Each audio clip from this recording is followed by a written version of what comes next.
এই শীতে ছিটা রুটি বা চাপটি দিয়ে হাঁসের মাংস খেতে এখন আর 300 ফিট যাওয়া লাগবে না। খুব অল্প সময়ে ঘরে বানিয়ে ফেলুন ঝাল ঝাল হাঁসের মাংস। আসসালামু আলাইকুম, ওয়েলকাম টু আওয়ার পেজ ননদ ভাবি ব্লগস। আজকে আপনাদেরকে দেখাবো আমার আম্মুর হাতের হাঁসের মাংসের রেসিপি। এখানে আম্মু একটি হাঁসকে ভালোভাবে পরিষ্কার করে ধুয়ে নিয়েছে। এরপর এর মধ্যে পর্যাপ্ত পরিমাণে পেঁয়াজ কুচি, তেজপাতা, আদা রসুন বাটা, পরিমাণ মতো হলুদ গুঁড়া, মরিচ গুঁড়া ও স্বাদ মতো লবণ দিয়ে নিল। এরপর অনেকগুলো কাঁচা মরিচ ফাটিয়ে এর মধ্যে দিয়ে নিল। এরপর এর মধ্যে দারচিনি, এলাচি, লবঙ্গ ও একটি আস্ত রসুন দিয়ে নিল। এরপর দিয়ে নিল পর্যাপ্ত পরিমাণে তেল। এখন হচ্ছে আম্মুর হাতের জাদু, কি সুন্দর করে এটা মাখিয়ে নিচ্ছে।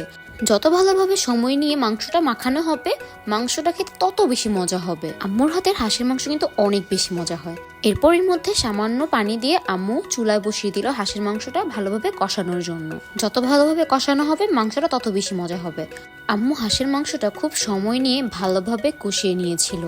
এই যে হাঁসের মাংস থেকে কি সুন্দর পানি উঠেছে। একটু পরপর নেড়ে চেড়ে খুব ভালোভাবে মাংসটা কষিয়ে নিতে হবে। কষানো হয়ে গেলে পর্যাপ্ত পরিমাণে পানি দিতে হবে মাংসটা ভালোভাবে সিদ্ধ হওয়ার জন্য। মেয়ের জামাইয়ের জন্য আম্মু স্পেশালি এই হাঁসের মাংসটা রান্না করেছিল। এখন হাঁসের মাংসের মধ্যে আম্মু জিরা গুঁড়ো দিয়ে নিচ্ছে।